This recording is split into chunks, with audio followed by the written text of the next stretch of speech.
Common Publications. Her next novel, a collaboration with actress and writer Kristen Ritter, is scheduled to be published by HarperCollins later this year. Yay. Yeah! Hi. This is the first time I'm seeing this, so I've practiced from different paper. So hopefully that won't be a problem. This is a long story. That's actually my role, isn't it? Yes, this is your line. This is a long story, so I'm just going to read the first half. The spicier half, you can, if you're so inclined, read at home. Neighbor North. When I turn left onto the crowded eastbound 10, I wonder when the guilt will hit. When I cross the Rockies, while I cross the plains, or on the endless horizontal of Pennsylvania. My acting dreams didn't come true here in Los Angeles. I don't have a star on the Walk of Fame, and only a few credits on IMDb. But I committed murder, and I'm getting away. 25 years ago, my then husband Terry and I moved here from Philadelphia with our beloved dog Rowdy, who now rides on the floor of the back seat of this car, her ashes in a brown velvet box. We were in our 20s and full of ideas and adventure. We wanted to be in the movies or make them. We wanted to learn how to surf. So we drove across the country with all our possessions in a U-Haul, our Honda Civic hitched to the back. Still stuck in the right lane, I watched rows of 100-year-old palm trees south of the freeway lean across the hazy sky. That's how you find the old houses, a mom in the St. Francis baby group told me when Terry and I were looking. The old houses are on the streets with the tallest palms. 203 South Gower Street had 3. Before I left this morning, I had lain in the backyard and watched the waxy fronds rustle and flap so high over our roof that I couldn't see the sharpness of their thorned edges or consider their weight. When Santa Anas rip out those giant fans, they'll crash to the street, block the sidewalk, dent the roofs of parked cars. But I love those palms. Even on my worst days, they'd wave in the breeze, and I'd feel like I was on vacation. The sound was enough to lull me into a trance. It's time to move on, but I'll miss living under their spell. At the craft service table, the key grip on the one national commercial I scored, which had earned us, along with what Terry was making in the prop department on a TV show, enough for the down payment and a round of renovations on the Gower house, said something I'll never forget. You move to Los Angeles and it's like you dive into a swimming pool. You swim to the deep end and climb out and 20 years have passed. I had no idea what he meant. I was still in the shallow end. The traffic opens and I gun the gas and I turn up the music and I think guilt will never hit because everyone got what they deserved. We rented a small bungalow near Paramount thinking we'd try our luck for a year or two, give it a shot, return to PA if we failed. Terry managed to get into the union in the art department and I got an agent through a friend from school and scored a few little parts. I thought I had it made when I was hired for that national spot and we learned to surf. We started at Surf Riders, where everyone learns, on boards we'd bought on Craigslist from a fireman in El Segundo who had a garage full. We'd both spent time as kids on the Jersey Shore, body surfing in the warm summer Atlantic, but nothing had prepared us for the thrill of riding a Pacific Ocean wave. Just parking on the PCH and wrestling into our wetsuits was a rush. We were so far from home in so many ways. We paddled out with large groups of beginners and screamed with delight when we caught our first rides. Terry made a friend on a horror movie, Eddie, who was a native and knew how to surf. On the mornings Terry didn't have to work, we'd leave when it was still dark, take Crenshaw south, then speed west on the 10 and up the PCH with our boards strapped to the top of our Honda, blasting Hole or Nirvana or the Red Hot Chili Peppers. It took a while, but we managed to move on to more challenging breaks, and we invested in new boards. Eddie showed us secret spots in places like Point Dume, beaches that required a key. Sitting on the outside together, bobbing in the swells while waiting for a set, we'd marvel at the rugged beauty of the Santa Monica Mountains, the blueness of the sky, the clarity of the water, as if we were somewhere like Greece, a place so far on the alphabet wasn't the same. We'd pull off our suits and drive back down the coast. Then through the city we'd grown to love, pollution and traffic and all, and where we'd already lasted longer than we'd planned. Hosing off our gear in our Hollywood yard, drinking Pacificos with limes, we were the luckiest people alive. We believed it was only the beginning. Our bravery would continue to pay off. But like that key grip warned, time sneaks up on you in LA. Suddenly I was nearing 30, and though what I really needed to do was get a new agent, headshots, etc., I was struck with the baby urge. Then I was pregnant, and I hadn't considered all the ways our lives were about to change. In the second trimester, my doctor told me to stop surfing. Yes, I wanted a baby, but that didn't mean I wasn't envious watching from the rocky beach while Terry mastered his bottom turn. Everything happened so fast, it was like it was preordained. the Gower house, which I walked past daily with Rowdy, then Rowdy and baby Connor strapped to my chest or in a stroller, was the same. It's for sale, I told Terry. I peeked inside. It still has the wood. Connor was less than a year old. Painted? He asked. To be fair, the wood in every house we'd seen, including our rental, which was about a mile north, had been ruined by previous owners, every historical detail painted over with glossy white. But why would I make such a fuss over more of the same? No, impossible but true. Even the ceilings, I said, wainscoting might be mahogany. This was 2004, before the bubble burst. It's not worth what they're asking, a woman with a tidy silver bob whispered to me at the realtor's open. I've lived across the street, she pointed, since '86. She gave me a heart attack when she told me what she paid. But the banks were giving away loans, and I'd been watching houses sell since we moved, prices steadily rising, and knew Marlene, that was her name, was wrong. Terry, who'd grown up in a small apartment, clutched his gut while we waited for the counteroffer at 7 p.m. on a Tuesday. His Astro Burger sat still wrapped on a plate, untouched. If we're broke, we can stare at that ceiling for entertainment, I said. It was California redwood, vaulted and beamed, original art glass sconces shone orange on the walls, and the wood chandelier with the same art glass hung from the ceiling's apex. Terry was now a prop master, working on a marquee show. I figured something would happen for me soon, too. I believed taking risks paid off. Renting worked fine for my family. He grabbed the Maker's Mark from the bar cart I found at a yard sale. It glug-glug-glugged into his iceless glass. But we'll build equity if we buy. We can stay forever, raise our family here. I glanced toward Connor's bedroom, where he slept in the glow of a nightlight that cast blue ripples across his crib. This new adventure was domestic, which was a radical turn. Work and the baby made it almost impossible for either of us to surf. After a 14-hour day, Terry would linger in the garage, admiring his board, and I flooded our son's room with images of waves. Or always feel strapped, we could lose everything. He emptied his glass in one gulp, then poured another. If that happens, it's on you. Fair enough, I said while I reached for the bottle, but if it's a huge win, with our glasses raised, we locked eyes. You get that too. He might not have offered me a drink, but we were still in it together back then. I grabbed the phone and it rang. Deal, I said. The offer was better than we'd hoped. Terry clenched his fist for the win. During the weeks we waited for the inspection and the title search, I parked on Gower and Second at different times of day with Connor in his baby seat to see what that sliver of the neighborhood was like. Twice I watched hookers turn tricks on Second, but I didn't tell Terry. The used condoms we found on the parkway of our rented house made him curse at Los Angeles as if it were worse than back home. When I was a teenager in Philly, there was so much crime we carried mug money. So when I watched a naked leg swing back into the passenger seat, then a condom fly out the window, I wasn't concerned. City crimes were familiar to me. The property was on the corner, and a decent backyard separated us from the house behind. So all I really had to worry about were the neighbors to the north. They lived in a two-story with Swiss details, like the cottage Hansel and Gretel find after they're abandoned in the woods. The paint was dirty and chipped, but it still made me think of how Grimm's brother and sister duo trick the witch and cook her in her own oven, then steal all her gemstones in gold.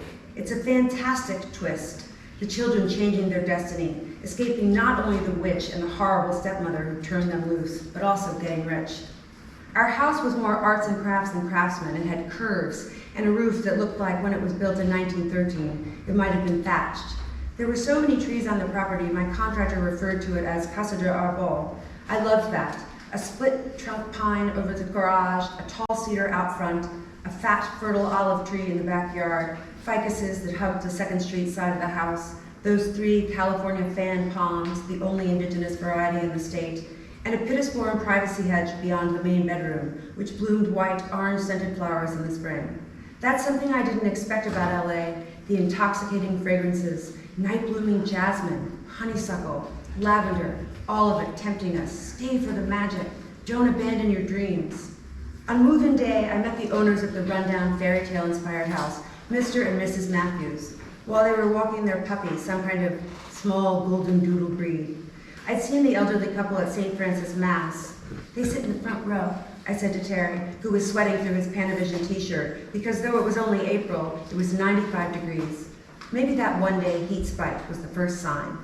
We raised both our children here, Mrs. Matthews said. Her blue eyes were fogged over and leaky, red-rimmed. I wore shorts and a tank top, held Connor on my hip. Mr. Matthews stood next to his wife like he did at Mass, and I overlooked the bad luck of the heat. and instead chose to believe in the good luck of neighbors who grew old together, walked their dog in the afternoon, holding hands. Our daughter Joan lives on Gramercy, Mr. Matthews said. She's an attorney like their father. Mrs. Matthews glanced at her husband. J.D., that's our son, Mr. Matthews said. He still lives with us. They both looked up to the small glass slatted windows in the attic room I'd seen glow TV blue on those nights I'd scoped out our house. From their frail spotted wrists to their stooped over shuffles, I guess these folks couldn't be younger than 85, so Joan and J.D. had to be older than I was then. No grandchildren, Mrs. Matthews said. She wore her pure white hair in a bun, and her skin was blue with veins. She smiled at Connor and touched his fat foot. He leaned into my shoulder to follow everyone's gaze to the room where J.D. lived, then kicked me in the ribs. Ouch, I said while Mrs. Matthews frowned. Boys, I added, as if she were a playground mom and her children were toddlers, and she were deciding if we were worthy of a playdate. I was the one who should have been wary. The threat was her son, not mine. We first encountered J.D. when a few months after we moved in, he knocked on our door. Terry was home, thank God. By then he was usually on set. Howdy, neighbors, J.D. said. He was so thin his clothes looked empty, and his long, greasy gray hair, 70s era, stuck to the sides of his face. 3 feet away I smelled wine oozing from his pores. I stood behind Terry, curious and afraid. We'd heard J.D. curse at his father, call him a piece of shit, slam his door. His bedroom was across from ours, separated only by our pittosporum hedge. But I'd never seen his face. Aren't you gonna invite me in? I don't think so, Terry said. I peeked at Connor, absorbed in his trains in the family room. I lost my virginity in your garage, J.D. said, with his mouth hanging open, remembering the moment it seemed. I almost gagged. Why don't you go sleep it off, old man, Terry said. I'd never heard him talk like that. I held his arm, concerned he might throw a punch. I didn't want to have issues with the neighbors, but I'd be lying if I didn't admit protective man of the house Terry turned me on. Who are you calling old man? You've got that plank-ass longboard that you never even surf. What's the problem, dude? Old lady won't let you ride? He laughed and stumbled toward the steps, then down the top one, but he managed to throw me a knowing look. I had complained when Terry had left me alone with Connor to go surfing at dawn on his day off. A few times we went together and brought Connor, took turns watching him while the other surfed, but Connor couldn't last, and inevitably one of us would end up catching better waves. When we hired a sitter, seconds in traffic added up to money wasted. The hour was no longer a music-filled quest, and wiping out was more terrifying. What if our selfishness cost Connor a parent? I'd changed, and we'd fought about it. J.D. must have heard. At least she's keeping a kook off the water, J.D. said, while he wobbled. I had a strong urge to shove him down our 13-step stoop. I'm the real deal. He tried to turn back, but only made it halfway. He glanced at the sky and swayed, watching the palms. My uncle had land in Point Dume, surfed my whole life, real Californian here. He poked his thumb up like he was hitching a ride to the beach into his bony chest. He hadn't laid a hand on Terry or me, but what he'd said hurt. Before J.D.'s insult, Terry stood tall and wide, protecting me from the mean drunk. But after his shoulders fell, his head drooped. I'd like you to leave, Terry said. J.D. chuckled the whole way home. Terry never spoke of it again. I never felt protected again, either. J.D. had found a wound I hadn't noticed, or maybe I'd noticed but ignored. That was the end of a big part of our adventure, our foray into the waves. The boards were gone within a month, sold half of asking to another 30-year-old couple from a cold, flat, oceanless state. Joan, the obvious winner of the two, was a few years older, though clean living made her look a decade younger than J.D. She'd visit and walk that doodle, Harley, then chat with her parents in their neglected backyard. On those evenings, J.D. would blast his TV so loud I could hear the laugh track. But like Gretel, Joan took care of her brother. One morning I opened my curtains to find J.D. lying on the parkway with his head half in the gutter. Terry wasn't home, or I would have called him in to watch J.D. pull out his flip phone, make a call, then recline again on the filthy curb. A few minutes later, Joan pulled up in her brown Volvo and helped J.D. back into the house. It wasn't enough to keep us safe. When Connor was 3, he and his buddy Jonah were playing on the front lawn, and J.D. almost ran Connor over with his white Datsun 280Z. Connor had wandered into the Matthews' driveway. I heard the annoying loud engine rev and scooped up Connor while J.D., lit cigarette dangling from his thin frown, sped up. Get that kid out of my fucking drive, he yelled through his open window. Hey, I yelled back, but he kept going, almost rammed into the garage door. I started for the car, but stopped. He was drunk, he was dangerous, and I had my child in my arms.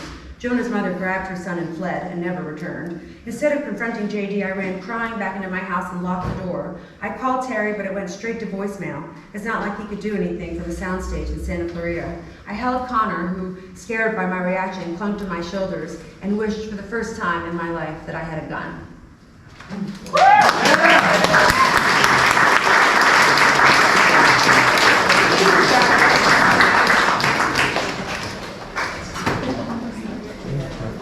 Thank you so much, Lindsay. Okay, next,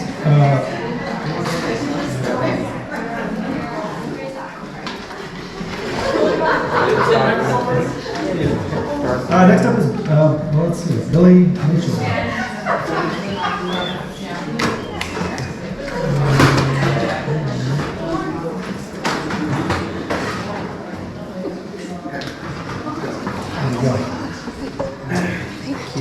All right, thank you so much, Lindsay. That was fantastic.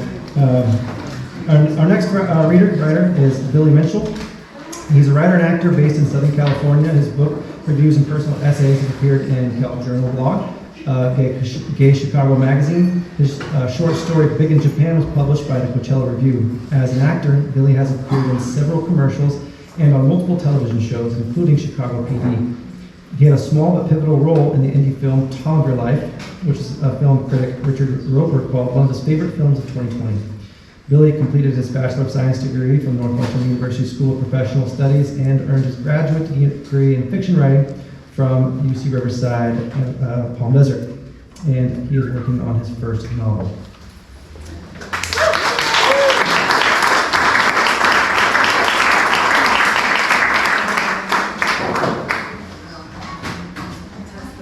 Good. I'm not that tall. Well, That's good. Great. Thank you. All right. This is Snowman.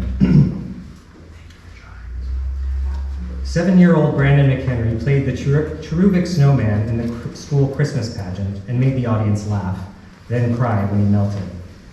The stage was the only place where the pale, fair, and fat little boy ever felt loved. He wanted that feeling to go on forever. Years later, when he was 13, first love bloomed when Brandon watched his friend Martin Salazar play the lead in Godspell. Watching Martin perform, Brandon felt something new, a closeness, but not the way that boys were close when they played sports. Here was an unidentifiable longing that troubled Brandon. He wrestled with it, pushed against it. 2 years later, at the age of 15, chubby Brandon McHenry found that his feelings for other boys had intensified. These were the days that predated gender fluidity, when sexuality was fixed, before the internet. At that time, what someone desired couldn't be readily identified, couldn't be clicked on. Certain words, finite labels existed, gay, bi, lesbian, even trans, but there was not a way to access an immediate community where Brandon could connect and create an instant family with people like himself. Instead, there was unbearable silence. Brandon's watchful eyes searched his surroundings for a glimpse of someone who might be like him. But assuming that he identified that someone, he still had to muster up the courage to go approach them. What if they laugh at me? Then what? What if they tell everyone? They might beat me up. They might kill me. Brandon was restless and terrified, and at the school, the other boys called him fat and asked him if he was a fag. The summer before 10th grade, Brandon and his parents, William and Lorelei, went to Florida for summer vacation. The family drove 21 hours to a small motel in Daytona Beach called the Beacon by the Sea. The three of them shared a single room with 2 double beds. The mattress sagged in the center. A run-down kitchenette included an olive-colored, half-size electric stove with 1 working burner. The bathroom smelled like mold and ancient sewage. When they ran the bath, water flooded the floor through the bottom of the rusty clawfoot tub. The soggy, weeping mess of a room had a sad, patchy peach paint job, which might have been coral at one time, or maybe eggshell. "We're not here to stay in the room. We're here for the sun," William explained to his family. "I can't read in this light," Lorelei said. "This is vacation time, not reading time," William said. "I enjoy reading, Bill. I know you don't get that, but it brings me pleasure. For me, it's not a chore. You can read on the beach. There's plenty of light there, William offered in earnest. It's not the same thing. The beach is hot and noisy. Jesus, you know what? Never mind. It's lovely. The room is absolutely perfect. Lorelei began to unpack. Brandon watched his father process failure. William McHenry tried, always tried, but nothing he did was enough to please Lorelei or Brandon. Brandon knew that his dad was content to leave his family in the beacon by the sea and head out before dawn each day with a full tackle box, shiny lures that were sure to catch him a swordfish or a shark. Well, the beach is right there if you want it, William said. Who goes to Florida in the summer? It's so humid, Brandon said. Honey, go take a swim and cool off. I want to talk to your father, Lorelei said. Brandon left the room and headed to the white sands of Daytona Beach. The immaculate shoreline was stained with locals and tourists sporting mullets. Leather-skinned, bleach blonde women smoked while they carried their infants. Motorcycles parked on the sand, and white teenage boys in Speedos wore half shirts adorned with Confederate flags. Men chewed spearmint skull. Motley Crue howled on giant boomboxes. Brandon knew that he didn't belong here. He felt inferior. He felt like a mistake. In the distance, a Ferris wheel and a pier. The beach stretched out forever. Brandon trudged through a wasteland of people who might have been 40, but were already gruesome and unsalvageable. A swath of pot-bellied, sexless masses lolling in the sunshine, choking on corn dogs and Budweiser. On the pier, Brandon passed the arcades, overcome by the aroma of cotton candy and funnel cakes. He salivated, which made him feel even worse about himself. Still, the sun was nice. The sounds of life and the oceanic landscape were different than the landlocked existence on the Great Plains. Here, the sea moved in and out and crested and was beautiful and cold and violent and nourishing. Water gave life. He wandered into a neon-covered souvenir shop. A pitiful bell rattled when he closed the door behind him. Brandon scanned the shop with its fluorescent pinks and yellows and oranges. He saw postcards on a lime green rack. Images of half-naked men greeted him. Brad says, "Welcome to sunny Florida." These guys looked beautiful in Speedos. The men on the postcards were tan and blonde with hairy chests and white teeth. Brandon studied them. He thought they looked perfect. Next to the postcards, keychains. One that read, "Silly faggot, fixer for chicks." Brandon hurried out of the store. His eyes stung from the salt air, and Brandon blinked back tears so he could stare at the guys that passed by. None were quite as handsome as the models on the postcards. Still, they intrigued him in their Metallica t-shirts and their pentagram tattoos. Brandon wondered how they smelled. He wished that he was confident enough to take off his shirt and roam freely along the boardwalk, or ride the tilt-a-whirl in jean shorts and nothing else. Brandon's loneliness was unbearable. Shame enveloped him. Why did he feel this way? A handsome young man passed by, and Brandon stared. But this time, the passerby stared back. At first, Brandon thought nothing of it. Then the man looked back once more and smiled. Brandon's dick moved, not because he was turned on, but because he felt seen. The man had beautiful bleach blonde hair with black roots and wore white Guess jean shorts and a white t-shirt.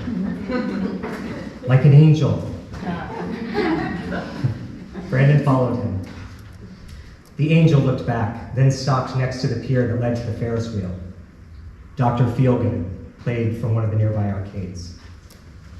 "Hi," the angel said. Brandon didn't know if he should run. He choked. He felt like crying. "I'm Thomas," the angel Thomas extended his hand. "Brandon." They shook hands. "How old are you?" 15, Brandon said. Then quickly, I'll be 16 in September then." Thomas nodded. "How old are you?" Brandon asked. 19. "So what are you looking for?" "What? You got any money? We can get a room," Thomas said. "I have some money," Brandon said. His mom had given him $60 to spend. He followed Thomas along the boardwalk. "Where are you from?" Thomas asked. "Kansas." "I'm from South Carolina." I came here a couple of months ago. I'm a model, Thomas said. Really? I was in a Montgomery Ward catalog. Thomas said with a smile, in my underwear. Wow. I surf too. Used to surf all the time in Myrtle Beach, but the waves in the Gulf aren't nothing. Even the waves here on the Atlantic suck. California, though, is just awesome. Yeah, the Pacific is freezing, but the waves are bigger. They're just like higher. It's so different than Florida or South Carolina. Nothing compares to the Pacific Ocean in California. I've never been to California, Brandon said. Me neither, but I know it's so much better. Thomas lured Brandon away from the busy boardwalk to a motel window. He asked the clerk for a room. The sun was setting. $40, the guy behind the bulletproof glass said. You got the money? Thomas asked Brandon. Brandon handed over $40. The air-conditioned room was freezing and reeked of stale cigarette smoke. Thomas sat close to Brandon. The queen-size bed was covered with a rotting, scratchy comforter. You ever done this before? He asked. No, Brandon said. Then, do you have a condom? I can do it better without it. Okay, Brandon said. Give me your other 20, Thomas said. Brandon did. Thomas pulled a small baggie out of his pocket and smashed up a little rock on the glass-top nightstand. He took out his pocket knife and sculpted the crushed ice into a line. Thomas rolled up the last of Brandon's vacation money, then snorted the line right up his nostril. You like to party? He asked Brandon. I don't know, Brandon said. Try it, Thomas said. What is it? Thomas laughed and cut up another thin white line that glistened like snow. Brandon looked at the perfect, suntanned man with soft skin, who smelled like bananas and coconut, but also like decay and rusting metal. Thomas put his arm around Brandon and brought him in close, protective. Go on, you're gonna love it, Thomas said. Brandon leaned over and snorted the ice the same way that Thomas had. Instantly, Brandon's face was on fire and his right eye cried. Then his head lightened and the world widened and nothing mattered. And the angel Thomas got naked and mounted Brandon and entered him without a condom. Brandon squirmed beneath Thomas, afraid and ashamed. He wanted to retract, to take himself back.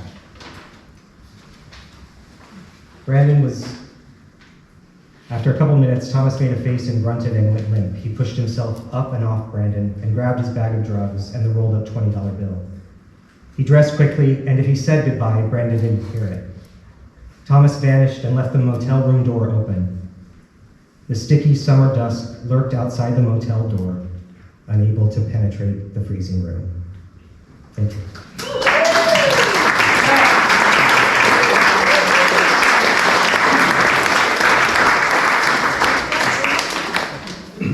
Thanks so much, Bill.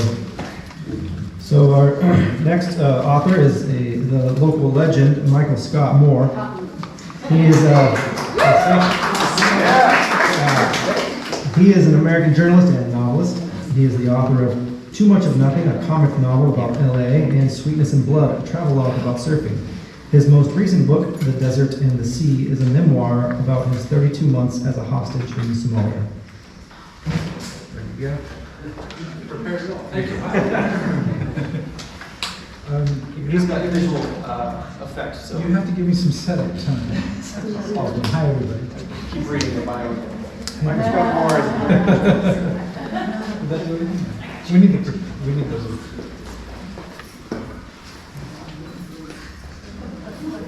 Hold on a second. David, do a dance or something. There we go. Huh. We've never did this before. Always. Oh, there's something.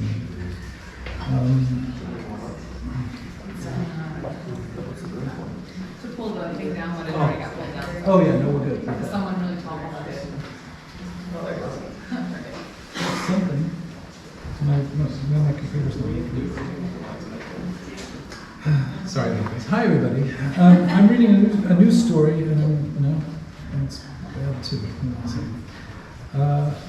I'm reading a news story, which I'm really glad to premiere here tonight. And it will have a multimedia component as soon as I get this straight.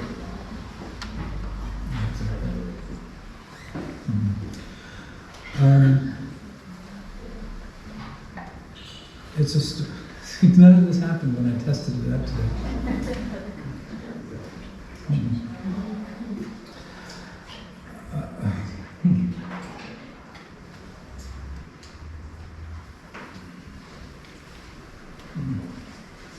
No, it does that when it's plugged in. That's kind of funny.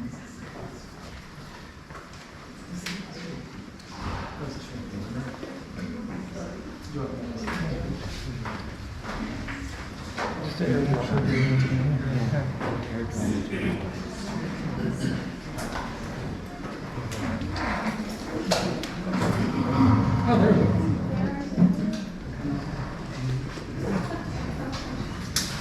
Hi. I'm really pleased to premiere this story here tonight because it's also being published for the first time in the anthology. This is a world premiere.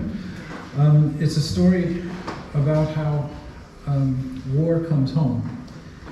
And it's completely fiction, I promise that, even though there are some places in it that you may recognize. It's called Thanks People.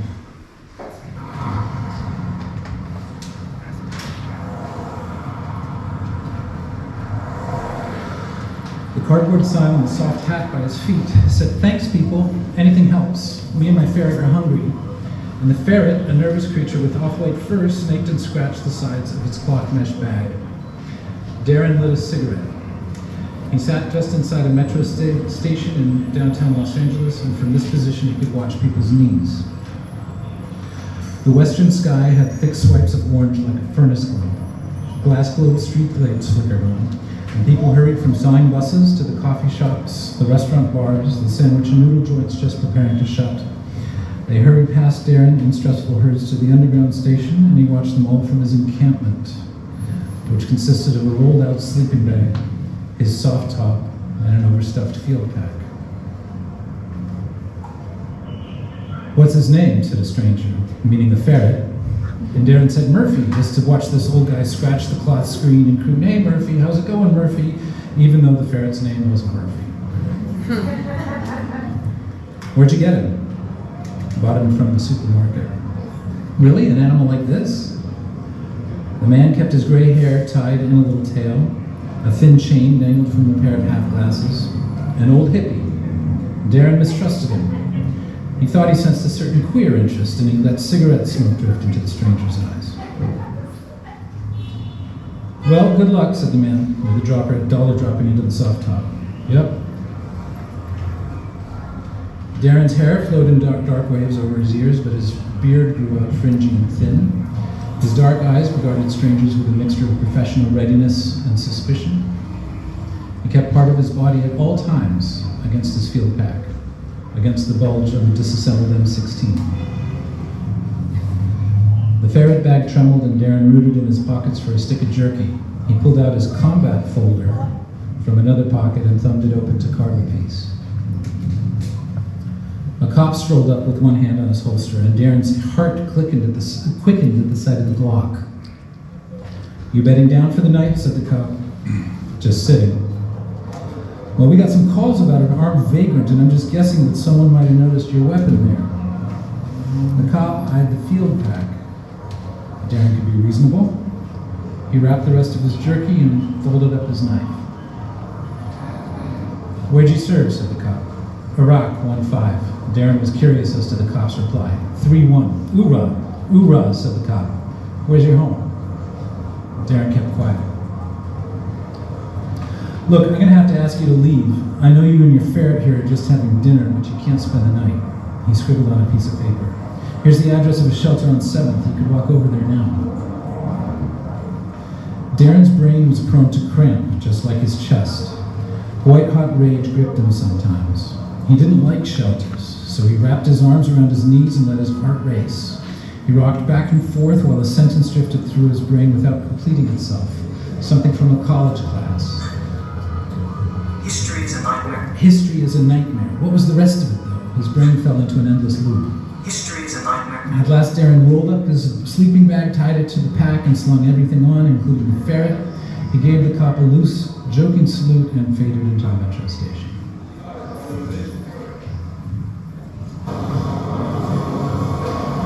The underground hall smelled like warm bodies and steel. Digital signs ran messages over the heads of commuters, words moving in silent unison with the trains clinging up like giant snakes.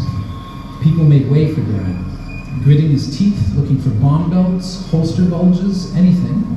He sat by the window of a southbound car. An old woman in the next seat blurted, "Peace on earth," and Darren cackled. There were bankers in suits, dads with goatees, beautiful women, Mexicans in long flannel shirts, black kids in baseball caps. Gangbangers didn't rush, he noticed. They moved with stone circumspection compared to the businessmen and civil servants. They thought they were tough, but all civilians looked soft to Darren. "What do you got there, a rat?" said one Mexican guy in a bandana. "It's a ferret. He keeps moving around, huh? He doesn't like the subway. You in the wars?" Yep. "Some shit, huh?" The Mexican looked him up and down with quick, flat eyes. History is a nightmare. You homeless now?" Darren nodded. "How come?" Darren wondered that himself. He gritted his teeth and listened to the wheels.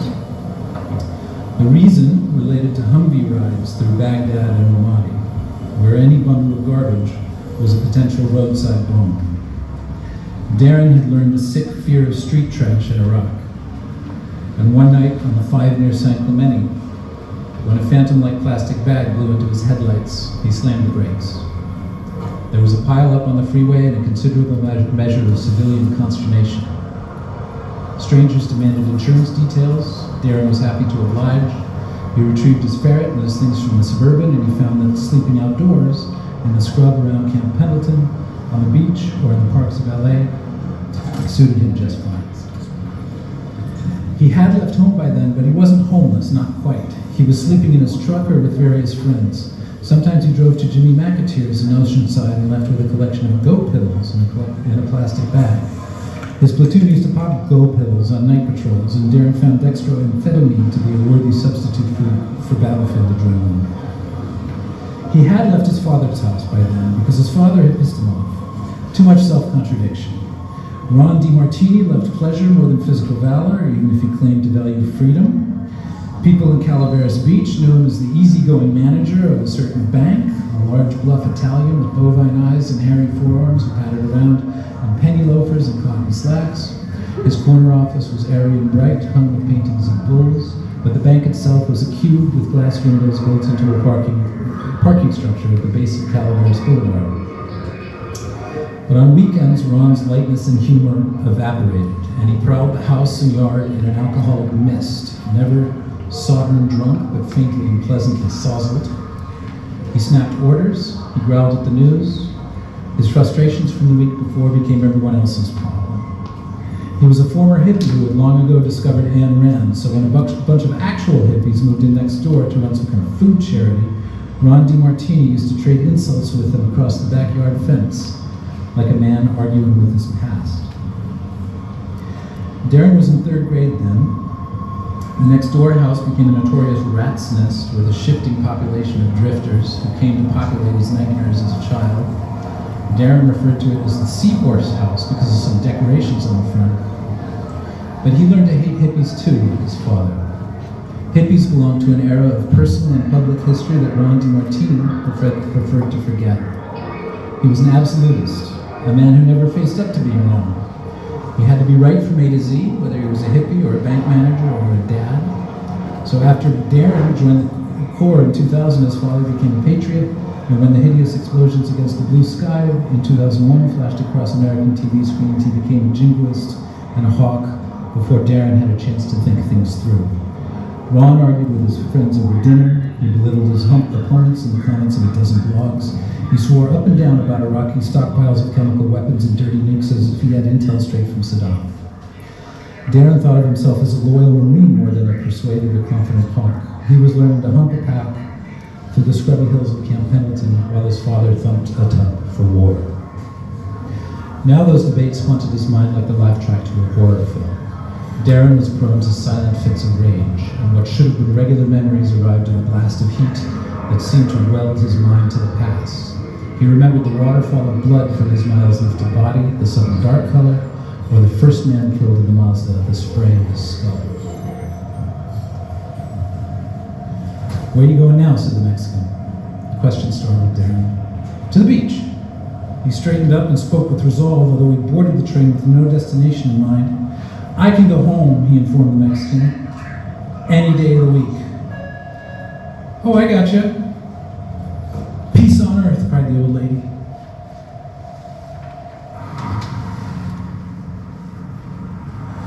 A stream of headlights wavered through the fog on Pacific Coast Highway. Darren passed an old motel with a neon vacancy sign and a familiar Taco Bell. There were new buildings too, including a 2-story Jiffy Lube with a flourish of palm trees, which kind of pissed Darren off. Because who needed 2 stories of a fucking Jiffy Lube? He turned down 13th Street and paused in front of the DiMartini house. He hadn't seen his father or his sisters for a year.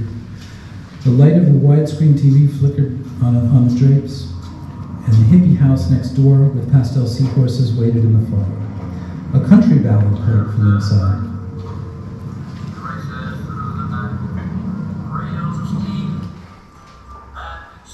The tune reminded him of a checkpoint in Baghdad just after the invasion. He remembered the burning car, the boy Ismail's severed leg, and a pair of soccer balls covered in gore.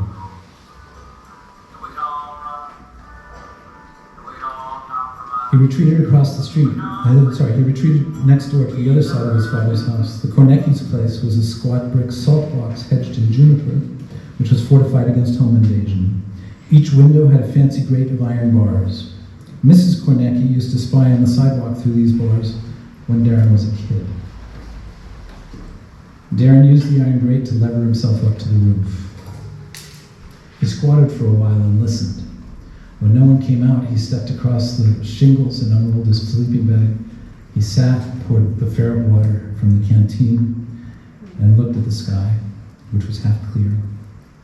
The stars reminded Darren of stargazing through night vision goggles with his platoon from Ranger graves dug on the highway a shoulder on the way to Baghdad. Awesome way to pass the time. With night vision goggles, you could make out which stars were clouds or galaxies. Streaks of dust painted the darkness around the thick belt of the Milky Way, and low-flying satellites looked plodding and flat. The difference was obvious. You could distinguish cosmic fires from man-made tin. "What's that thing in the middle of Orion's sword?" said Lance Corporal Schmidt on one of these nights. "That's not a star. That's a nebula," Darren said.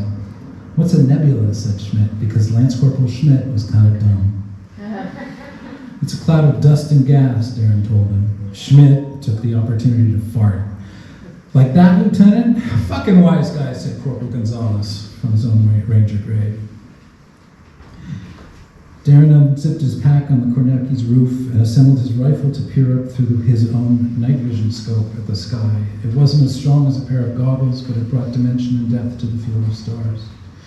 He found Orion and remembered Schmidt asking, "Who was Orion anyway, sir? A warrior?" "He was an old hunter from ancient Greece," Darren told him. "The Babylonians knew about him too." "No shit."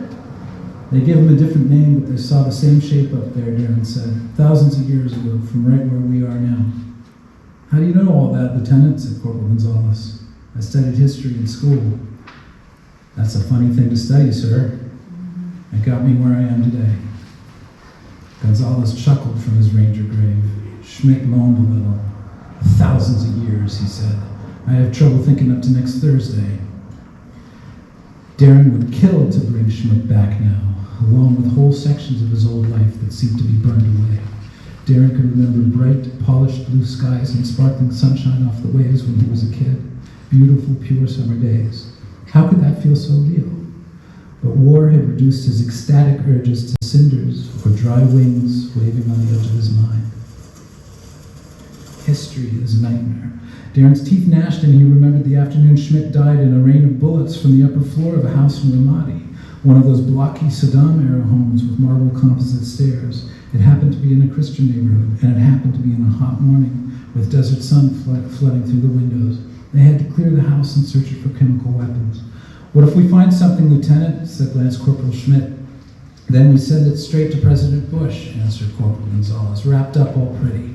"No, Corporal, first we put on our mop suits," said Darren. "Shouldn't we be wearing those now?" said Gonzalez, since mop suits protected against chemical weapons. "Just relax," said Darren. They cleared the rooms on the ground floor. No sign of bad guys, not a whisper from overhead. Darren told Schmidt to check upstairs with the fire team. Schmidt was an apple-faced kid from West Texas who shouldered his rifle and led 4 others up the stairs. These searches came up clean most of the time, so Darren was on autopilot. But now the memory could lift him out of a dark and peaceful sleep because it was the last known glimpse of Lance Corporal Schmidt testing the imperceptible boundary between life and death, which for an officer like Darren was also the frontier between right and wrong. If he rewound his memory to that point when you could still see the sweat on Schmidt's face and the blush in his cheeks, you could hold him there, looking curious and unafraid, treading that awful border with his helmet off kilter in a flood of light so mottled and thick it made you think of gently falling snow. Darren aimed his rifle at the nighttime sky. The ferret lost interest in the water. It slipped from the bag and hurried to the roof edge where it jumped to a branch of a sycamore. The bough shook. Darren flipped to his stomach. Through the scope, he saw the ferret's green apparition curled in the crotch of a tree, and he watched in mute fascination while it jumped down to the sidewalk. Darren scanned the neighborhood for threats to the ferret, and under an olive tree in his father's yard next door, he spotted the shape of a cat. "Oscar," he said. He laughed, but the cat reared its haunches. "Oh, fuck," Darren said. Oscar pounced. He watched them both through a scope in his father's yard. There was a horrible noise. Darren watched the animal struggle. The target bead from his rifle played on their fur. His finger felt clammy. A voice hollered, "Oscar!" And Darren moved his weapon to see the spectral barrel-bellied shape of his father on the porch. "Oscar!" he shouted again. "Bad kitty, get away from that!" Ron DiMartini hurried across the street. Hurried through the yard. Darren tracked him. He wore an open robe and boxers, and he didn't notice the red bead on his chest. "Get away from that thing! Jesus!" Ron said. "Why shouldn't I?" wondered Darren. The old chicken hawk lurched and stamped the ground with his slipper, driving Oscar away and then scooping him up. He returned with the cat to the house, and Darren wondered, why shouldn't I? Aiming the rifle sharpened his mind and calmed the nervous buzz. His father padded up the walkway, and before the porch went dark, Darren saw his father's wife in a wash of light from the door. His finger was sweaty. He felt ill. At last he stretched on his back again, covered his face with one arm, and lay still for a long time. Thank you.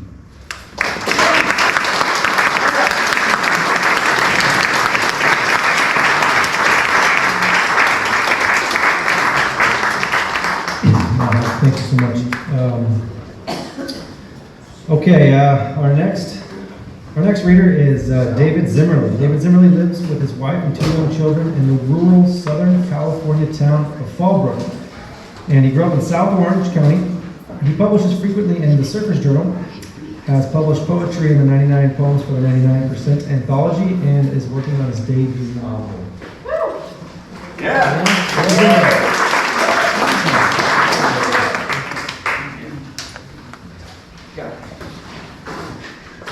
Everybody, good to see y'all here. This is called the Rolex. Fullness of late summer had faded, and it was now clearly fall. Evenings less high contrast red, more and more vanilla dust preceding night. Furtive, cold winds sliding down from the north and into the dry high pressure that still lingered. Everything dripping in autumn gold, tilted by its perennial crispness and the low glow of forthcoming standard time. Still enough heat to delight in, though. Cool water with no trace of the chill. Offshore winds and orange blips in the surf forecast, it felt like they'd never end. Waves that ran the southern coast for a chunk of the work week. Memorable enough where the parking lot banter at Salt Creek centered on how it was all a setup for a powerful winter. It was time. It was long overdue. It always feels like that, Xander Cantwell thought. But the last 2 weeks were flat. Lake Pacific. A sheet glass spell. Gutless shin-high dribblers.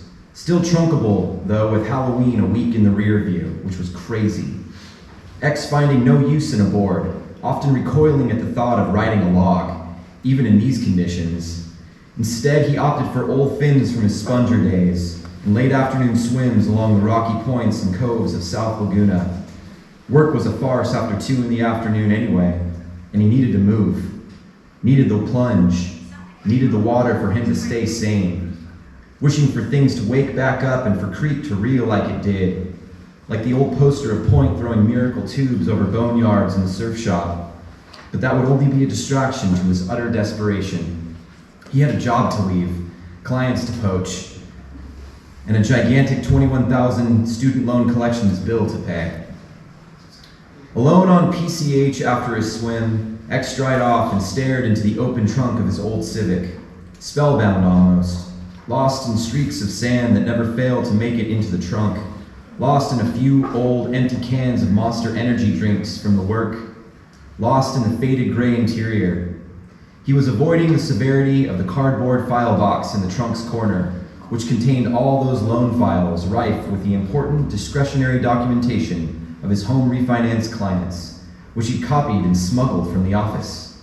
Addresses, socials, pay stubs, home titles, everything he could ever need to service their rapport and seal those future deals when he landed somewhere else. Headlights crested toward him, rolling up brighter with dark closing in. All X wanted was to leave this whole situation and never come back. Exhaust his savings, pay the bill, and never look back. And this time it would be for good. Fuck law school, fuck grad school, fuck any and all institutions. The world was just too big, and everything about the full-time humdrum too precarious, even with the possibility of finding his niche amidst the moneyed prescription everywhere. He'd had enough of South Orange County. Perfect evenings like this one somehow tinged with more and more regret, like he was wasting his time on a super lame version of paradise. Paradise definitely was not here. Paradise was out there, somewhere beyond the sun's hot dip.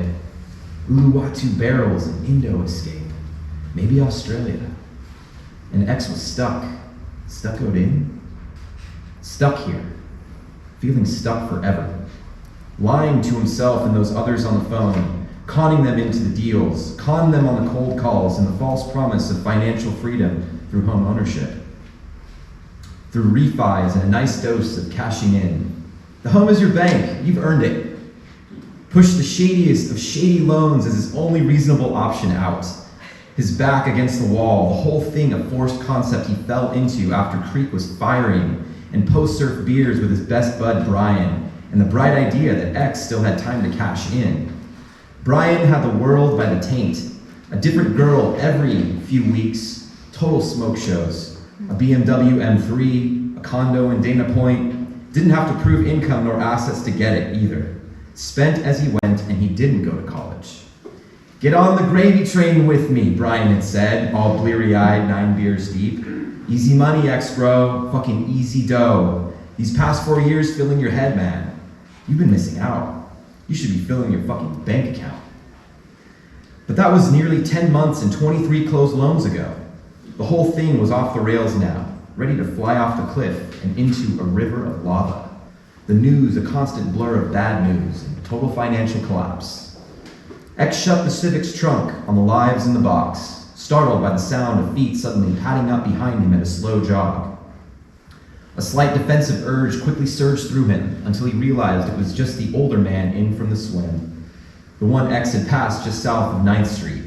His stroke totally trash, no strong slice, no grace in his glide through the slight chop.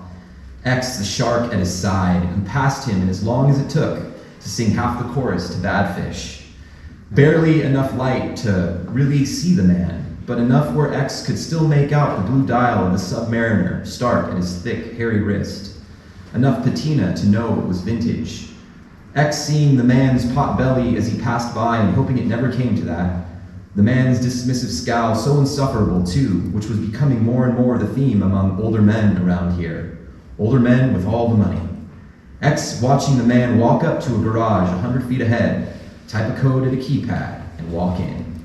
X knowing fundamentally at his core that would never be his life, no matter how many loans he conned. The fucking points! You see this shit? Diego barked from his office 2 doors down. Diego always rolled up the daily rate sheet and used it like a soft brush drumstick against his desk when the calls weren't happening. He must have rolled it up even tighter to make it sound like that. A harder smack to convey his frustration. Like he was questioning not just all of them, but the entire loan operation. His voice somehow sounding dry between sips of fresh orange juice they all like to get from the bagel shop a few lights down. Looking itchy in his new Macy's slacks at that morning's huddle, his look balanced though by slick black hair. Why even call the leads, Skeggetti? Fuck, why buy them? Diego's voice growing louder so Skeggs could hear. No one's getting Primass watches if this is the new norm. We're totally in for the shit show. Buckle up, bitch boys. Incredulous. It was all ending just as X was getting started. It was in these steady rate upticks. It was in the points they were losing on each loan. It was in the cash flow. People suddenly didn't have it to pay their mortgages. It was the way banks were falling over and failing, straight seizing up. It was the way Brian's cube hadn't smelled like stale jizz in more than a month, since he now spent his free time jacking off in the bathroom, instead of all hurried and into the waste bin between calls behind his desk. The party was ending. When X had joined the loan crew, that was Skeggs' big fucking play, the Rolex on his wrist. 20 grand. They were all going to get rich enough where buying expensive watches was just a way of life. And I've got 5 more. Skeggs had said in the conference room a week into X starting the job. It was impossible for X or any of the other guys to look away from the watch's sterling finish, its aesthetic of known austerity. They're like markers of all the shit you did to earn, and you don't get them unless you close, and only winners close. It's in the movies for a reason, boys. Time fucking immemorial. Soon after, Skeggs was taping Breitling ads above the copier. Images of Patek Philippe adorned the crude space above the urinals. Tag Heuer cutouts in the laughably small break room. But it was the vintage Submariner at the back of Skeggs' Rolex catalog that held X's eyes captive. That someday, if he ever got out of this fucking thing, and he had the dough, that would be it. The one. Fucking Bond status. Just a cool 150 large, and no big deal.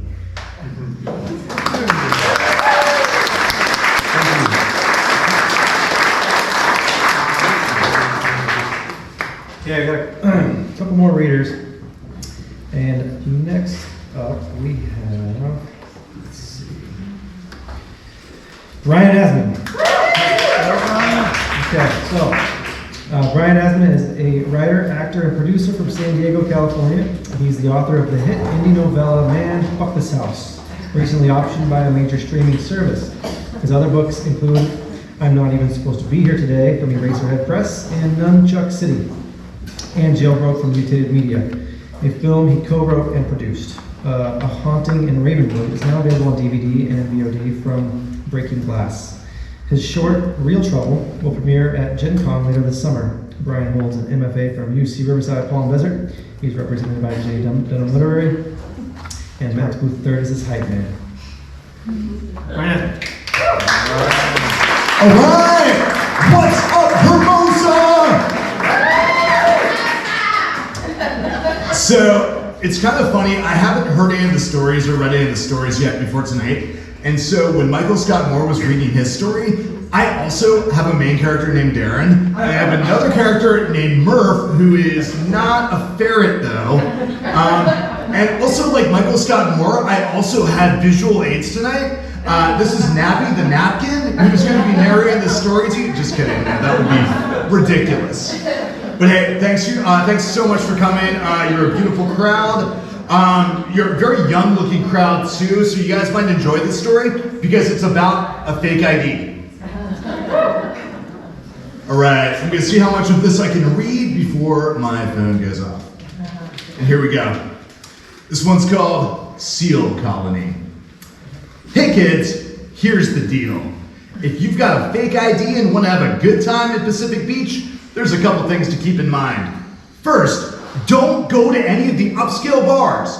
The joints with so much to lose, they scan everybody's ID. You go to a place like the Electric Otter. It's got cheap beer, worn carpets, shitty lighting. There's no DJ, but there is a juke, a couple pool tables, and some heavy goddamn pours. It's a good time, and with no scanner at the door, that's one less thing to worry about. What you do have to worry about is Darren. He's the guy on the stool in the black security shirt. Short beard, shaved head, tattoos up and down his arms.